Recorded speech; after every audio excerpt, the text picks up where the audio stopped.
যেভাবে জুমলা দিয়ে আজকের 2014 সালে ক্ষমতা এসেছিল, যে সবকা সাথ সবকা বিকাশ মানুষকে স্বপ্ন দেখিয়েছিল, সেই স্বপ্নরা বাস্তবায়িত করতে পারেননি। তাই মানুষের মধ্যে তারা 2021 সালে মানুষকে অনেকভাবে প্রভাবিত করার চেষ্টা করেছিল, মানুষ এটা প্রত্যাখ্যান করেছে। আবার এই লোকসভা নির্বাচনে যে কথাগুলো ওনারা বলছেন সব মিথ্যা প্রতিশ্রুতি দিচ্ছেন, সেটা মানুষ বুঝতে পারছে। আবার ওনারা প্রত্যাখ্যান করবেন, ভোটবাসকে সেটা বুঝিয়ে দেবেন।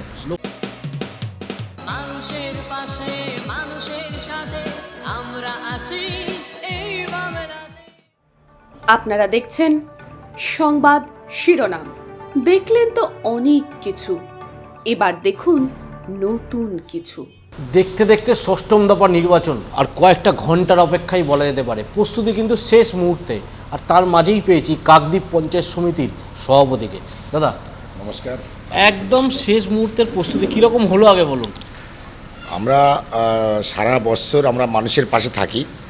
আমাদের যিনি বিধায়ক কাকদ্বীপ ভূমিপুত্র মন্টুরাম পাখিরা, উনি কি বলবো 365 দিন মানুষের পাশে থাকেন এবং তারা সৈনিক। আমরা সেই সৈনিক হিসাবে আমাদের যে দায়িত্ব দিয়েছেন, তিনি দল থেকে যে দায়িত্ব দিয়েছেন, আমরা কেউ পঞ্চায়েত সমিতির সভাপতি আছি, কেউ সহকারী সভাপতি আছেন, জেলা পরিষদ যারা মেম্বার আছেন বা প্রধান যারা আছেন, প্রত্যেকে তার নির্দেশ বা তার যেভাবে মানুষের সেবা দেওয়া পরিষেবা দেওয়ার তারা যে লক্ষ্য, তারা যে উদ্দেশ্য, সেগুলো সফল করার জন্য আমরা কিন্তু প্রতিনিয়ত সারা বছর মানুষের পাশে থাকি।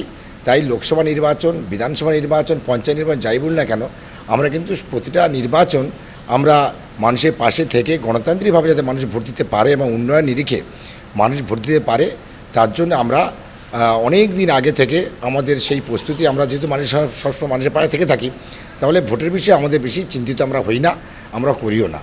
বিরোধীরা বারবার অভিযোগ করছে, যখন আপনারা বারবার বলছেন যে মানুষের পাশে সারা বছর পরিষেবা দিয়ে থাকেন, তাহলে ভোটের সময় ভোট চাইতে মানুষের কাছে যেতে হচ্ছে কেন? না, মানুষের ভোট চাইতে আমরা যাই। আমি পঞ্চায়েত সভাপতি হিসাবে বিভিন্ন অঞ্চলে গেছি, শুধু একটা বিষয়ে সারা বছর যাই, সবসময় যাই। গিয়ে মানুষের শুধু সুবিধা অসুবিধা কী আছে, মানুষের কি কাজটা দরকার, মানুষের ডিমান্ড কী রয়েছে, মানুষের কোনটা সমস্যা রয়েছে, রাস্তা, পানীয় জল, অন্যান্য যা সমস্যা আছে সেগুলো জানতে চাই। এবং সেক্ষেত্রে মানুষ যেগুলো আমাদের কাছে বলেন, আমরা দ্রুত সমাধান করার চেষ্টা করি এবং সেগুলো করেছি। আমরা কাকদ্বীপ পঞ্চায়েত সমিতি থেকে প্রায় 108খানা রাস্তা দিয়েছি। পথশ্রী 3 থেকে আমরা SRDA, জেলা পরিষদ, সেখান থেকে আমরা 52খানা রাস্তা আমরা কাকদ্বীপ ব্লকে দিয়েছি। এছাড়া আমাদের SDB সুন্দরবন দপ্তর রয়েছে। আমাদের প্রতিটা দপ্তর থেকে কাকদ্বীপ বিধায়ক সাহেব তিনি যা কাজ করে গেছেন, বাকি যেটুকু ছিল সেটুকু আমরা প্রায় প্রচুর আমাদের শুধু একটাই অঞ্চল, রবীন্দ্র অঞ্চলে 38 কোটি টাকার কাজ হচ্ছে এই মুহূর্তে চলছে। আমরা সেই যত ইট ছিল ঢালাই করা হচ্ছে, কোথাও মাটির রাস্তা সেগুলো আমরা ডবল সিলিং ইট রাস্তা করে দিচ্ছি। মানে উন্নয়নের নিরিখে মানুষ জানে যে কারা উন্নয়ন করছে, কারা উন্নয়ন করে এবং কাদের দ্বারাই উন্নয়ন হচ্ছে অঞ্চলে বা গ্রাম বাংলায় সব কিছু। তাদের সেই বিচার বুদ্ধির মধ্য দিয়ে তারা গণতান্ত্রিক পদ্ধতিতে, গণতান্ত্রিক উৎসবের মেজাজে তারা আগামী 1 জুন যে নির্বাচন রয়েছে, লোকসভা নির্বাচন, আমাদের বাপি হালদারের সমর্থনে আমরা যে প্রচার বা আমরা যে মানুষের কাছে যাচ্ছি, যে উন্নয়নটাকে নিয়ে বোঝাতে যাচ্ছি, যে কাজটা আমরা করেছি, তার নিরিখে মানুষ উৎসব মেয়াজে ভোটটা দেবেন। লক্ষ্মীর ভাণ্ডার একটা ব্যাপক সাফল্য। সেই লক্ষ্মীর ভাণ্ডার লোকসভার আগে 500 থেকে যখন 1000 হলো, তখন বিরোধীরা বলছে আমরা সরকার গঠন করলে অন্নপূর্ণা ভাণ্ডারে 3000 টাকা দেবো। এবারে এটা খুব হাস্যকৌতুক ব্যাপার। তার কারণ হচ্ছে শুধু পশ্চিমবাংলা বিজেপি যে সরকার সেন্টারে রয়েছে, শুধু পশ্চিমবাংলায় তারা আসার চেষ্টা করছে এমনটি নয়, তা অন্যান্য জায়গায় কিন্তু ক্ষমতা রয়েছে। যেমন আসাম থেকে শুরু করে অন্যান্য অনেক জায়গায়, অনেক রাজ্যে ক্ষমতা রয়েছে। সেখানে প্রথমে আমরা বলবো, আমাদের যিনি বিধায়ক সাহেব তিনি গতকাল বলেছেন যে ঠিক আছে আপনারা পশ্চিমবাংলা করবে বলছেন, কিন্তু অন্য যে রাজ্যে ক্ষমতায় আছেন আপনারা সেই রাজ্যে প্রথমে করে দেখান, সেখানে কৃষক বন্ধু করে দেখান, সেখানে আমাদের কন্যাশ্রী করে দেখান, সেখানে রূপশ্রী করে দেখান, সেখানে মমতা ব্যানার্জি 67টা প্রকল্প যেটা পশ্চিমবাংলার সাধারণ মানুষের বাড়িতে বাড়িতে পৌঁছে দিচ্ছে, আপনারা সেই প্রকল্পগুলো পশ্চিমবাংলার বাইরে যে রাজ্যগুলোতে আপনারা ক্ষমতায় আছেন সেই প্রকল্পগুলো সেখানে প্রথমে মানুষের পরিষেবা দেখান। তারপরে পশ্চিমবাংলার মানুষ, বাঙালি, তারা বিশ্বাস করবে যে অন্যান্য রাজ্যে তারা করছে, বাংলায় তারা করতে পারে, তার নিরিখে তারা বিশ্বাসযোগ্য তাদের মধ্যে আসতে পারে। কিন্তু এর আগে ওনারা বলেছিলেন ভোটের আগে যে 15 লক্ষ টাকা করে, 15 লক্ষ টাকা প্রতি অ্যাকাউন্টে দেওয়া হবে। জিরো ব্যালেন্স অ্যাকাউন্ট করিয়েছিলেন, সেই জিরো ব্যালেন্স অ্যাকাউন্টে দেখা গেল মোদী সরকার অর্থাৎ যে সেন্ট্রাল গভর্নমেন্ট একটা পয়সা দিল না। আজকের মমতা ব্যানার্জি সেই জিরো ব্যালেন্স অ্যাকাউন্টে প্রত্যেক মাসে 1000 থেকে 1200 টাকা তুলে দিচ্ছে। প্রধানমন্ত্রী এই কিছুদিন আগেও সভা করে গেলেন, কি কাকদ্বীপের সভা গতকালও হয়ে গেল, সেই জায়গাতে একাধিক বার্তা দিচ্ছে। অন্যতম বার্তা হচ্ছে যে বাংলায় কর্মসংস্থান নেই, সেই কর্মসংস্থান তারা লোকসভার পর তারা সরকার গঠন করলে আগে জোর দেবে সেটা। টাটারা বাংলা থেকে ফিরে গেছে, সেই টাটাদের পায়ে হাত ধরে তারা বাংলায় নিয়ে আসবে, বাংলার ছেলেমেয়েরা তাদের বাংলায় কাজ পায়। না, ব্যাপারটা হয়েছে উনি তো 2014 সালে যখন ক্ষমতা আসার আগে মানুষকে বলেছিলেন বছরে 2 কোটি চাকরি দেওয়া হবে। সারা ভারতবর্ষে সেটাকে বিশ্বাস করেছিলেন যে বছরে 2 কোটি চাকরি দেবো। তাহলে কতবার 10 বছর হলো, 10 দলে 20 কোটি চাকরি হওয়ার কথা। বছরে 2 কোটি মানে প্রায় 10 বছর 20 কোটি চাকরি হওয়ার কথা। উনি বলুক 20 কোটির মধ্যে কত কোটি চাকরি দেবে, কত চাকরি দেবে, কত হাজার চাকরি দেবে একটু বলুক, তারপরে বাংলা নিয়ে কথা বলবেন। মমতা ব্যানার্জির বাংলা, উন্নতশীল বাংলা, বাংলার মানুষ বাঙালি তারা যেভাবে আজকের সর্বদিক থেকে সুখে শান্তিতে রয়েছে। আজকের আপনি চলে যান আমাদের উত্তরপ্রদেশ, অন্যান্য যেখানে যা রয়েছে, যে রাজ্যগুলো ক্ষমতায় আছে সেখানে কী অবস্থা, আর আজকের বাঙালি বা বাংলার কী অবস্থা রয়েছে সেটা সাধারণ মানুষ বা ওনারা যতই বলুন না কেন সেই ওনাদের বক্তব্য মানুষের কাছে গ্রহণযোগ্যতা নেই, ছিল না। কারণ যেভাবে জুমলা দিয়ে আজকের 2014 সালে ক্ষমতা এসেছিল, যে সবকা সাথ সবকা বিকাশ মানুষকে স্বপ্ন দেখিয়েছিল, সেই স্বপ্নটা বাস্তবায়িত করতে পারেননি। তাই মানুষের মধ্যে তারা 2021 সালে মানুষকে অনেকভাবে প্রভাবিত করার চেষ্টা করেছিল, মানুষ এটা প্রত্যাখ্যান করেছে। আবার এই লোকসভা নির্বাচনে যে কথাগুলো ওনারা বলছেন সব মিথ্যা প্রতিশ্রুতি দিচ্ছেন, সেটা মানুষ বুঝতে পারছে, আবার ওনারা প্রত্যাখ্যান করবেন, ভোটবাসকে সেটা বুঝিয়ে দেবেন। লোকসভা ভোটের আগে একদিকে যখন প্রধানমন্ত্রী প্রতিশ্রুতি দিচ্ছে যে 3000 কোটি টাকা ইডি বাজেয়াপ্ত করেছে, সেটা লোকসভা ভোটের পর সাধারণ মানুষের মধ্যে ফিরিয়ে দেওয়া হবে। অপরদিকে মুখ্যমন্ত্রী বলছে বাংলা আবাস যোজনার টাকা না, যেখানে কেন্দ্র যদি বঞ্চনা করে ডিসেম্বরের মধ্যে প্রথম কিস্তির টাকা প্রতিটা মানুষের কাছে পৌঁছে যাবে। কীভাবে দেখছেন? এটা বিষয় হয়েছে এই আমাদের সকলের, উনি প্রধানমন্ত্রী ছিলেন, এখন নির্বাচন চলছে, তা ব্যাপারটা হয়েছে যেটা ইডি কত টাকা তুলেছেন সেটা হিসাবটা বুঝতে হবে। আর আমাদের এখানে 10 কোটি মানুষ আছে বাঙালি, তাহলে যদি যে টাকাটা তুলেছে, প্রতিটা ওই বলেছিল যে প্রত্যেক 15 লক্ষ টাকা দেবো, আবার সেই জুমলা শুরু করেছে।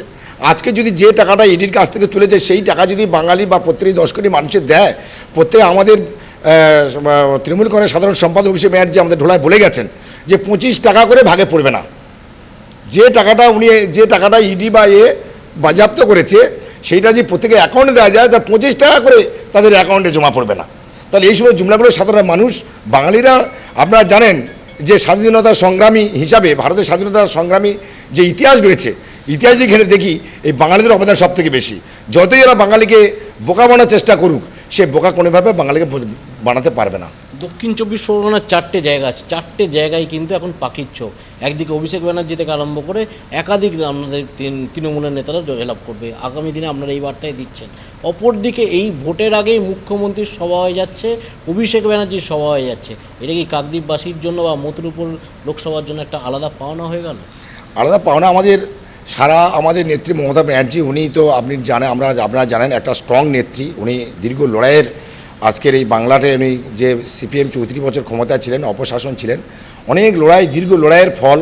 আজকে যদি মমতা ব্যানার্জি দলটা না তৈরি করতেন, যদি উনি ক্ষমতায় না আসতেন, তাহলে আজকের যে আমরা গ্রাম বাংলার মানুষ এত সুখে শান্তিতে মনে হয় থাকতে পারতাম না। তার কারণ 34 বছর আমরা মাটিতে হেঁটেছি, অনেক কষ্ট সহ্য করেছি। আমি আজকের একটা শিক্ষক মানুষ, আমরা কিন্তু হ্যারকিনের আলোতে, ল্যাম্পের আলোতে পড়াশোনা করেছি। আজকের সে মানে ভাবতেই পারছি না 34 বছর আগের ঘটনা আর আজকের এই 11 বছর 12 বছর যে আমরা ক্ষমতায় আছি, তার যে উন্নয়ন সেটা কল্পনা করা যায় না। রাস্তাঘাট থেকে শুরু করে এভরিথিং, টোটাল প্রতিটা মানুষ দুয়ারে দুয়ারে, মানুষের ঘরে ঘরে সব কিছু পৌঁছে যাচ্ছে পরিষেবা। সেক্ষেত্রে আজকের মমতা ব্যানার্জি একাই লড়াই করে উত্তর থেকে, এখন উত্তরবঙ্গ থেকে একেবারে সাগর পর্যন্ত প্রতিটা বিধানসভায় মানুষকে আশ্বস্ত করছেন যে উন্নয়ন যেহেতু করছি, উন্নয়নে মানুষের কাছে পরিষেবা পৌঁছে দেওয়ার জন্য মমতা ব্যানার্জি যে বদ্ধপরিকর, তার সৈনিক হিসাবে আমরা যেন সেই কাজটা করি, সেই বার্তা উনি দিয়ে যাচ্ছেন। কাকদ্বীপবাসীর উদ্দেশ্যে কি বার্তা থাকবে? কাকদ্বীপবাসীর উদ্দেশ্যে কাকদ্বীপ একটা, আমরা রাজনৈতিক দিক থেকে আমরা বলবো, সারা যে 7টা বিধানসভা রয়েছে মথুরাপুর লোকসভা কেন্দ্রে, আমরা সব থেকে বেশি পরিমাণে আমরা চাইছি যে বাপি হালদারকে লিড দিতে। তার কারণ হচ্ছে আমরা কাকদ্বীপ যথেষ্ট পরিমাণে মানুষের সঙ্গে থেকে উন্নয়নটাকে অনেকটা আগিয়ে নিয়ে গেছি, আগামী দিনে আরও উন্নয়ন আগিয়ে নিয়ে যাব। রাস্তাঘাট, পানীয় জল থেকে শুরু করে এমন কোনো মানুষ বলবে না যে তার উন্নয়ন হয়নি, রাস্তা হয়নি, টিউর হয়নি। সেই কথা কোনোদিন আমি 1 থেকে 2 বছরের মধ্যে আমরা কোনো মানুষ যাতে না সে বলতে না পারে যে এই সমস্ত সার্বিক যে উন্নয়ন, সেই উন্নয়নে কোনোভাবে কোথাও সামান্যটুকু নেই বা পায়নি, সেটুকু যাতে বলতে না পারে, তার জন্য যতটুকু করার আমরা করব। বাংলায় একজনকে দেখেই ভোট হয়, সেটা হচ্ছে মুখ্যমন্ত্রী। এবং সেই মুখ্যমন্ত্রী বিধানসভা নির্বাচনের পর থেকে কিন্তু একাধিক নির্বাচনের সাফল্য এসেছিল। এক কথায় বলা যেতে পারে রাজ্য সরকারের 74টা কাছাকাছি প্রকল্পের ওপরই আস্থা রেখেছে সাধারণ মানুষ। কাকদ্বীপ পঞ্চায়েত সমিতির সভাপতির গলায় কিন্তু একই সুর। তিনি বলছেন শুধু সময়ের অপেক্ষা লোকসভা ভোটে আগামী দিনে জয়ের জন্য। মানুষের পাশে মানুষের সাথে আমরা আছি এই বাংলাতে। আপনারা দেখছেন সংবাদ শিরোনাম। দেখলেন তো অনেক কিছু, এবার দেখুন নতুন কিছু।